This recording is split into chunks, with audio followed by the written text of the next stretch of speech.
নমস্কার। সাহিত্যের রত্ন ভাণ্ডার পরিবারে সকল শ্রোতা বন্ধুকে স্বাগত। আজ আমরা শুনব বাংলা সাহিত্যের হাসির রাজা শিবরাম চক্রবর্তীর রচনা। তিনি ছিলেন প্রখ্যাত বাঙালি রম্য লেখক। লিখেছেন প্রবন্ধ, নাটক ও অসংখ্য হাসির গল্প। বিদ্যালয়ে পড়তে পড়তে তিনি স্বাধীনতা আন্দোলনে যোগ দেন এবং দেশবন্ধু চিত্তরঞ্জন দাশের সংস্পর্শে আসেন। তিনি ছিলেন যুগান্তর পত্রিকার প্রকাশক। তার রচিত দুই অমর চরিত্র হর্ষবর্ধন ও গোবর্ধন। তার রচিত বিখ্যাত উপন্যাস বাড়ি থেকে পালিয়ে। আজ আমরা শুনব এক মজার কাহিনী।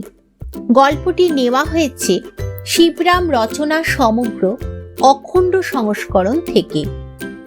গল্প শুরু করার আগে সকল শ্রোতা বন্ধুকে আমার আন্তরিক ধন্যবাদ জানাই সঙ্গে থাকার জন্য।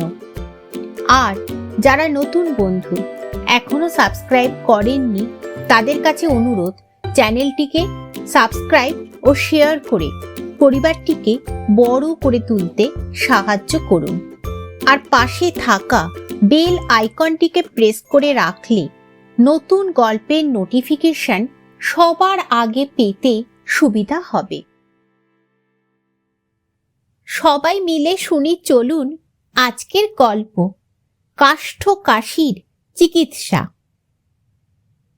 বড়দির আদুরে খোকাকে একটি কথা বলার কারো জো নেই।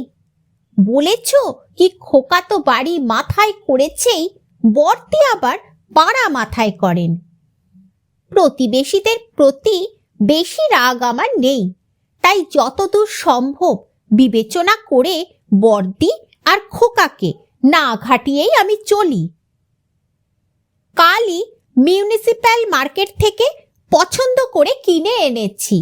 আজ সকালেই দেখি খোকা সেই দামি পাইনের ছড়িটা হস্তগত করে অম্লান বদনে চর্বণ করছে। খোকার এইভাবে ছড়িটি আত্মসাৎ করার প্রয়াস আমার একেবারে ভালো লাগলো না। ইচ্ছা হলো ওকে বুঝিয়ে দিই, ছড়ির আস্বাদ মুখে নয়, পিঠে। কিন্তু ভয়ানকভাবে আত্মসংবরণ করে ফেললাম। ভয়ে ভয়ে বড়দির দৃষ্টি আকর্ষণ করলাম। দেখছো খোকা কি করছে? সঙ্গে সঙ্গে বড়দির খান্ডা মার্কা জবাব, কি তোমার পাকা ধানে মই দিচ্ছে? ও তো ছড়ি চিবোচ্ছে। আমি আমতা আমতা করে বললাম, তার চিবুক, ক্ষতি নেই, কিন্তু যত রকমের কাঠ আছে তার মধ্যে পাইন কাঠ খাদ্য হিসাবে সবচেয়ে কম পুষ্টিকর, তা জানো কি? তাছাড়া এখন চারধারে যেরকম হুপিং কাফ হচ্ছে। বড়দি ঝামটা দিয়ে উঠলেন। যাও যাও, তোমাকে আর বোকা বুঝাতে হবে না। সেদিন আমি একটা ওষুধের বিজ্ঞাপনে পড়লাম, পাইন গাছের হাওয়ায় যক্ষা কাশি পর্যন্ত সারে। যার হাওয়ায় যক্ষা সেরে যায় তাতেই কিনা হুপিং কাশি হবে? পাগল! আমার মনে বৈরাগ্যের উদয় হলো। বললাম, বেশ, আমার কথার চেয়ে বিজ্ঞাপনেই যখন তোমার বেশি বিশ্বাস, তখন আজই আমি 1 ডজন ছড়ির অর্ডার দিচ্ছি। তুমি রোজ একটা করে খোকাকে খাওয়াও, আহার ওষুধ 2 হবে। বলে বিনা ছড়ি হাতেই বেরিয়ে পড়লাম বাড়ির থেকে। জীবনটা বিড়ম্বনা বোধ হতে লাগলো। সারা দিন আর বাড়ি ফিরলাম না। YMCA-তে সকালে লাঞ্চ সেরে সোজা কলেজে গেলাম। সেখান থেকে এক বন্ধুর বাড়ি বিকেলে জলযোগ পর্ব সেরে চলে গেলাম খেলার মাঠে। মোহনবাগান ম্যাচ জেতায় যে স্ফূর্তিটা হলো, ক্লাবে গিয়ে ঘন্টা 2 ব্রিজ খেলায় হেরে গিয়ে সেটা নষ্ট করলাম। সেখান থেকে গেলাম সিনেমায় 9:30টার শোয়ে। রাত 12টায় বাড়ি ফিরে সদর দরজা খোলাই পেলাম। হাঁক ডাক করতে হলো না, হাঁপ ছেড়ে বাঁচলাম। জ্যাঠামশাই ভারী বদরাগী মানুষ, তার ঘুমের ব্যাঘাত হলে আর রক্ষা নেই। পা টিপে টিপে নিজের ঘরের অভিমুখে যাচ্ছি। বর্তি কোথায় ওত পেতেছিলেন জানি না, অকস্মাৎ এসে আক্রমণ করলেন। শিবুরে, খোকা বুঝি আর বাঁচে না। বর্তির অতর্কিত আক্রমণ আর তারপরেই এই দারুণ দুঃসংবাদ। আমি অত্যন্ত বিচলিত হয়ে পড়লাম। কেন কেন কি হয়েছে? কি ছড়িটা গিলে ফেলেছে নাকি? বিপদের মুহূর্তে সবচেয়ে প্রিয় জিনিসের কথাই আগে মনে পড়ে। ছড়িটার দুর্ঘটনা আশঙ্কা করলাম। না না, ছড়ির কিছু হয়নি। স্বস্তির নিঃশ্বাস ছেড়ে জিজ্ঞাসু নেত্রে বর্তির দিকে দৃষ্টিপাত করলাম। যাক, ছড়ির কোনো অঙ্গহানি হয়নি তো, বাঁচা গেছে। না, ছড়ির কিছু হয়নি, তবে সন্ধে থেকে খোকা ভারী কাশছে, ভয়ানক কাশছে। হুপিং কাফ হয়েছে ওর, নিশ্চয় হুপিং কাফ। কি হবে ভাই? এতক্ষণে মুরুব্বি চাল দেবার সুযোগ এসেছে আমার। গভীরভাবে ঘাড় নেড়ে বললাম, তখনই তো বলেছিলাম সকালে, তা তুমি গ্রাহ্যই করলে না। তখন পাইনের হাওয়ায় কত কি উপকারিতার কথা আমায় শুনিয়ে দিলে। এখন ঠেলা সামলাও। লক্ষ্মী দাদাটি, তোমাকে একবার ডাক্তার বাড়ি যেতে হবে এক্ষুনি। এত রাত্রে? অসম্ভব। ডাক্তার কি আর জেগে বসে আছে এখনো? তার চেয়ে এক কাজ করো না বর্তি। ব্যগ্রভাবে বর্তি প্রশ্ন করলেন, কি রে? পাইনের হাওয়ায় যক্ষা সারে আর হুপিং সারবে না? ছড়িটা দিয়ে খোকাকে কষে হাওয়া করো না কেন? বর্তি রোষ কষায়িত নেত্রে আমার দিকে দৃকপাত করলেন। না, তোমাকে যেতেই হবে ডাক্তারের কাছে, নইলে জ্যাঠামশাইকে জাগিয়ে দেব। এই ডাক ছাড়লাম, ছাড়ি। না না, রক্ষে করো, দোহাই, যাচ্ছি ডাক্তারের কাছে। খোকার অবস্থা পর্যবেক্ষণ করলাম। হ্যাঁ, হুপিং কাফ, নিশ্চয়ই তাই। ছড়ি খেলে হুপিং কাফ হবে, জানা কথা। কি কাশিটাই না কাশছে, নিজের নাক ডাকার আওয়াজে শুনতে পাচ্ছে না তাই, নইলে এই কাশির ধ্বনি কানে গেলে জ্যাঠামশাই নিশ্চয়ই খেপে উঠতেন, কিংবা উঠে খেপতেন। গেলাম ডাক্তারের কাছে। ভাগ্যক্রমে দেখাও হলো। কাল সকালে তিনি খোকাকে দেখতে আসবেন। এখন এক বোতল পেটেন্ট হুপিং কাফ কিওর দিলেন, ব্যবস্থাও বাতলে দিলেন। বর্তিকে বললাম, এই ওষুধটা এক এক চামচ 3 ঘন্টা বাদ বাদ খাওয়াতে হবে। 3 ঘন্টা বাদ বাদ? ওতে কি হবে? অসুখটা কতখানি বেড়েছে দেখছো না? ঘন্টায় ঘন্টায় খাওয়ালে যদি বাঁচে খোকা। বেশ, তাই খাওয়াও। আমি এখন ঘুমুতে চললাম। ঘন্টাখানেক চোখ বুঝেছি কিনা সন্দেহ। বর্তির ধাক্কায় জেগে উঠলাম। আহ, কি ঘুমুচ্ছিস মোষের মতো? এদিকে খোকার যে নাড়ি ছাড়ে। ধর্মড়িয়ে উঠলাম। তাই নাকি? যতটুকু নাড়ি জ্ঞান তাই ফলিয়েই বুঝলাম নাড়ি বেশ টনটন করছে। বর্তিকে সে কথা জানাতেই তিনি আগুন হয়ে উঠলেন। জ্যাঠামশাইয়ের ভয়ে চেঁচাতে পারলেন না, এই যা রক্ষা। জিজ্ঞাসা করলাম, ওষুধ খাইয়েছ? হ্যাঁ, 2 চামচ। 1 ঘন্টায় 2 চামচ? বেশ করেছ। শিবু, খোকার বুকে সেই পুলটিসটা দিলে কেমন হয়? অ্যান্টিফ্লজিস্টিন, যেটা জ্যাঠামশাইয়ের নিউমোনিয়ার সময় দেওয়া হয়েছিল। এখনো তো 1 কৌটো রয়ে গেছে, দেব সেটা? আমি বললাম, ডাক্তার তো পুলটিস দিতে বলেনি। বর্তি বললেন, ডাক্তার তো সব জানে, সেটা দিয়ে কিন্তু জ্যাঠামশাইয়ের খুব উপকার হয়েছিল, আমি নিজে দেখেছি। তুই স্টোভ চাল। আমি ইতস্তত করছি দেখে বর্তি অনুচ্চ চিৎকারে একটা নমুনার দ্বারা জানিয়ে দিলেন, স্টোভ না ধরালেই তিনি অকৃত্রিম আর্তনাদে জ্যাঠামশায়ের নিদ্রাভঙ্গ ঘটাবেন। আমি ভারী সমস্যার মধ্যে পড়লাম।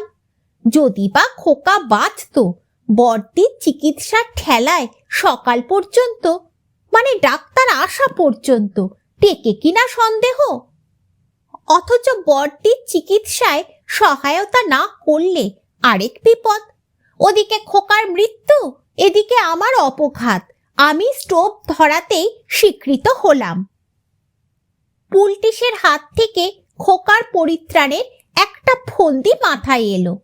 স্টোভ ধরাতে গিয়ে বলে উঠলাম, এই যা, ধরছে না তো, যা ময়লা জমেছে বান্নারে, পোকারটা দাও তো বর্তি। সর্বনাশ, পোকার? সে যে জ্যাঠামশাইয়ের ঘরে। আমি তা জানতাম। তাহলে কি হবে? যাও, তুমি নিয়ে এসো গে, নইলে তো স্টোভ ধরবে না। বাবা, জ্যাঠামশাইয়ের ঘরে আমি যাব না, তার চেয়ে আমি চেঁচাবো। না না, তোমাকে চেঁচাতে হবে না, আমিই যাচ্ছি। ওই সঙ্গে তাক থেকে থার্মোমিটারটাও এনো, জ্বর দেখতে হবে। খোকার গায়ে হাত দিয়ে দেখলাম বেশ গরম। পোকার আনি আর না আনি, থার্মোমিটারটা দেখা দরকার। নিঃশব্দ পদ সঞ্চারে জ্যাঠামশায়ের কক্ষে ঢুকলাম। দরজা খোলাই ছিল। অন্ধকার ঘরের মধ্যে জীবন্ত একমাত্র নাসিকা। নাসিকার কাজে ব্যাঘাত না ঘটিয়েই যদি থার্মোমিটার বাগিয়ে আনতে পারি, তাহলে আজ রাত্রে ভাড়া কাটল। কাছাকাছি একটা বেড়াল শুয়েছিল। অন্ধকারে তো দেখা যায় না, পড়বি তো পর, তার ঘাড়েই দিয়েছি এক পা। সঙ্গে সঙ্গে হতভাগা চেঁচিয়ে উঠেছে, মিয়াও। শুনেছি বেড়ালের দৃষ্টি অন্ধকারেই ভালো খেলে। ওরই আগে থেকে আমাকে দেখা উচিত ছিল। আমার পথ থেকে অনায়াসেই তো সরে যেতে পারত। নিজে দোষ করে নিজেই আবার তার প্রতিবাদ করে। আমার এমন রাগ হলো বেড়ালটার উপর, দিলেম ওকে কষে এক শুট। আমার শুটটা গিয়ে লাগলো একটা চেয়ারে। সেখানেই যে সেটা দাঁড়িয়েছিল জানতাম না। পাজি বেড়ালটা এবার ঠিক নিজেকে সরিয়ে নিয়েছে। কোনো রকমে আমি টাল সামলে নিলাম, কিন্তু চেয়ারটা চিৎপাত হলো। এই সব গোলমালে নাসিকা গর্জন গেল থেমে, কিন্তু আমার হৃদকম্প আরম্ভ হলো সেই সঙ্গে। ভাবলাম, না, হামাগুড়ি দিয়ে চার পেয়ের মতো চলি, তাতে ধাক্কাধুক্কি লাগবার ভয় কম, সাবধানেও চলা যাবে।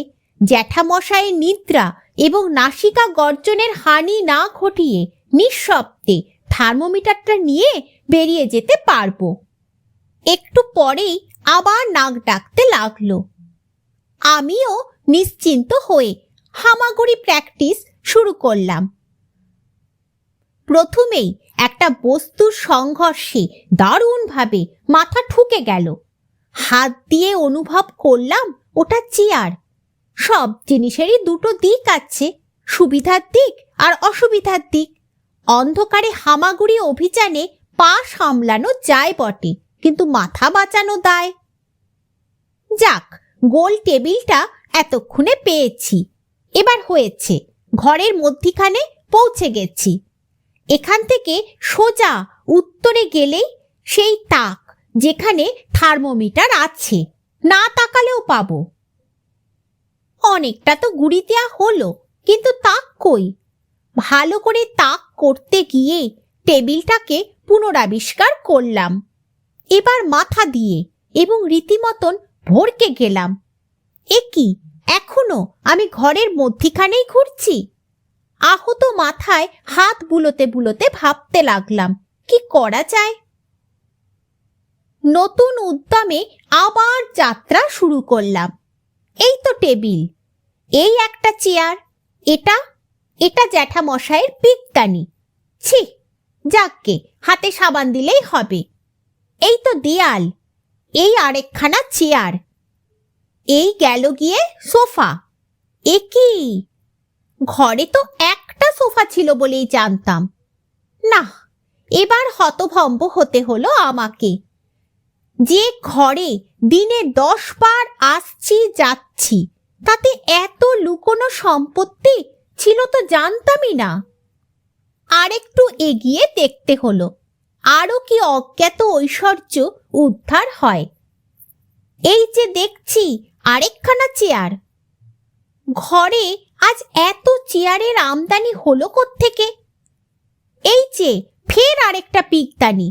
ছি ছি, এ হাতটাতেও সাবান লাগাতে হবে আবার। ছ্যা, না, এবার এগুতে সত্যি ভয় করছিল। ঘরে আজ যেরকম পিকদানির আমদানি, তাতে আর বেশি পরিভ্রমণ নিরাপদ নয়। দরজাটা কোন দিকে? এবার বেরুতে পারলে বাঁচি। আর থার্মোমিটারে কাজ নেই বাবা। উঠতে গিয়ে মাথায় লেগে গেল, এ কোনখানে এলাম? টেবিলের তলায় নাকি? টেবিলটা তো ছোট আর গোল বলেই জানতাম। এ যে যেখানে যত ঘুরে ফিরেই উঠতে যাই মাথায় লাগে। ঘরের ছাদ নোটিশ না দিয়ে হঠাৎ এত নিচে নেমে আসবে বলে তো মনে হয় না। তবে আমার দণ্ডায়মান হবার বাধা এই দীর্ঘ প্রস্থ বস্তুটি কি? এটাকে নিয়ে ঠেলে উঠব, যাই থাক কপালে। যেই চেষ্টা করা, অমনি সহসা জ্যাঠামশায়ের নাসিকার ধ্বনি স্থগিত হলো। ক্ষণ পরেই তিনি চেঁচিয়ে উঠলেন, চোর, চোর, ডাকাত, খুনে, ভূমিকম্প, ভূমিকম্প, খুন করলো। ও বাবা, আমি জ্যাঠামশায়ে তক্তপোষের তলায়! কি সর্বনাশ! তাকে শুদ্ধ নিয়ে উঠবার চেষ্টায় ছিলাম। এখন ওকে অভয় দেয়া দরকার, বোঝানো দরকার চোর নয়, ডাকাত নয়, ভূমিকম্প নয়, অন্য কিছু, নগণ্য কিছু। মিহি সুরে ডাকলাম, মিয়াও। জ্যাঠামশাই যে খুব ভরসা পেয়েছেন এমন বোধ হলো না। এবার গলা ফুলিয়ে ডাকতে হলো, মিয়াও। বর্তি হ্যারিকেন হাতে ঢুকলেন। জ্যাঠামশাই ভীতি বিহবল কণ্ঠে বললেন, দেখ তো সুশি, আমার তক্তপোষের তলায় কি? বর্তি আমাকে পর্যবেক্ষণ করে আশ্বাস দিলেন, ও কিছু না জ্যাঠামশাই, একটা ইঁদুর, আপনি ঘুমান। জ্যাঠামশাই সন্দিগ্ধ স্বরে বললেন, ইঁদুর আমার চৌকি ঠেলে তুলবে? ইঁদুরের এত জোর, এ কি হতে পারে? বর্তি বললেন, ধাড়ি ইঁদুর যে। ধাড়ি ইঁদুর? একটু আগে বেড়ালের ডাক শুনলাম যেন। বেড়াল ইঁদুর একসঙ্গে? ওরা যে খাদ্য খাদক বলেই আমার জানা ছিল। যাককে, আলোটা নিয়ে যা আমার সামনে থেকে, ঘুম পাচ্ছে। সঙ্গে সঙ্গে আবার জ্যাঠামশায়ের নাসিকা বাদ্য বেজে উঠল। বর্তির আড়াল দিয়ে আমিও বিপদ সংকুল কক্ষ থেকে নিষ্কৃতি লাভ করলাম।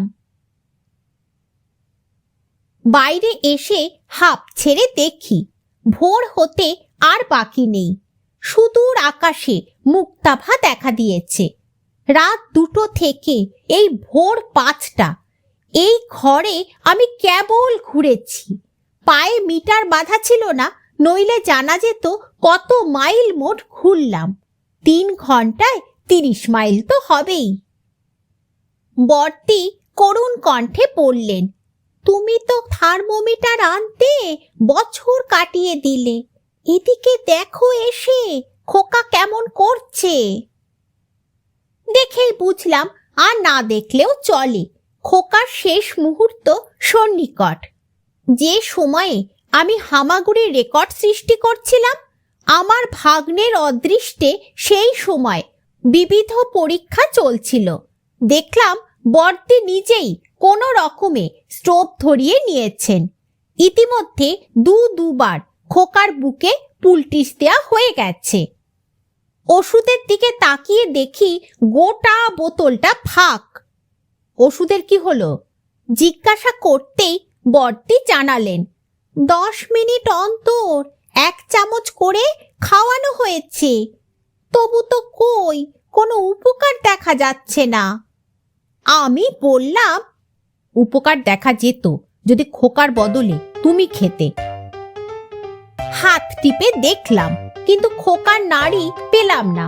খোকার আর অপরাধ কি যে এক বোতল হুপিং কাফ কিওরোকে উদরস্থ করতে হয়েছে, তাতে কি আরো নাড়ি ভুড়ি হজম হতে বাকি আছে?